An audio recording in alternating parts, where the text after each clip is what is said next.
Airports have a strange way of holding emotions.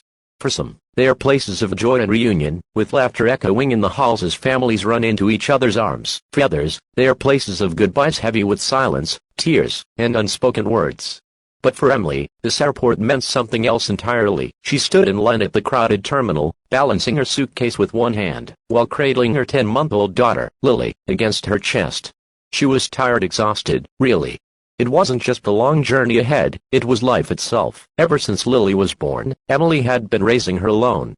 Her husband, Daniel, had passed away suddenly, before he even got the chance to hold his baby girl. The heartbreak was still raw, still heavy, and sometimes, Emily felt like the grief would swallow her whole. That morning, she had woken up earlier than usual, her heart racing with anxiety.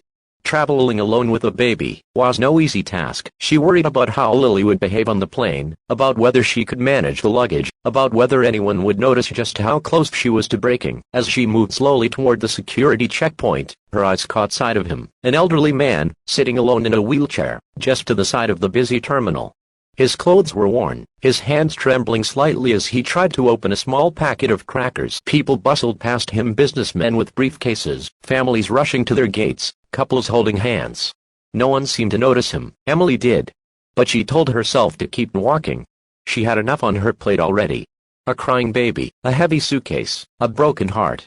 She didn't have the strength to notice anyone else's pain. She lowered her gaze, shifted Lily higher on her shoulder, and tried to move past him. But that's when it happened. Little Lily, with her innocent eyes and tiny hand, reached out suddenly. She stretched her fingers toward the old man and let out the softest giggle. Emily froze. The man looked up, startled at first. His weary eyes met Lily's bright ones, and something seemed to melt in his expression. Slowly, almost cautiously, he smiled. It wasn't the kind of polite smile you give a stranger at the airport. No, it was the kind of smile that comes from somewhere deep, like a long-forgotten warmth flickering back to life. Emily tried to gently pull Lily's hand back, murmuring, "No, sweetheart, let's go." But the man raised his shaky hand, as though afraid she'd leave, before he could speak. She reminds me of my Margaret," he said softly, his voice quivering. Emily paused, unsure what to say. The man cleared his throat and continued, "My wife, she used to laugh just like that. She passed away 2 years ago. We were married 55 years. His voice cracked, and he quickly looked away, embarrassed by the tears welling in his eyes. Emily felt her heart tug. She knew that pain. That hollow, unbearable absence. Lily, unaware of the heavy silence, stretched again, this time with both hands, as if asking for the man to hold her. Emily hesitated.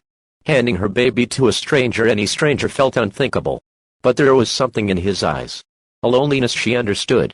A longing she recognized. Slowly, she knelt down beside him. "Would you like to hold her for a moment?" Emily whispered. The man's hand shook as he nodded, as though he wasn't sure if it was real. Emily gently placed Lily in his arms. And instantly the years of grief on his face seemed to soften. His eyes closed as he held the little girl close, breathing her in, as though she were a memory made real again. "She's beautiful," he said, his tears now falling freely. "You don't know what this means to me." Emily blinked back her own tears. "I think I do," she whispered. For several long minutes, time seemed to stop.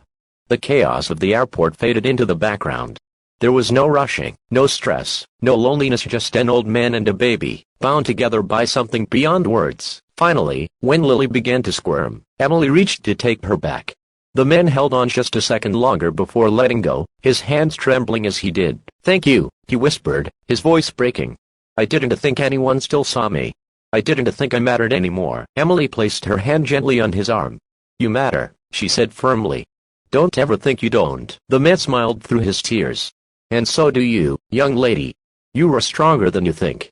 Don't forget that." Emily felt her chest tighten, but this time it wasn't from grief, it was from hope.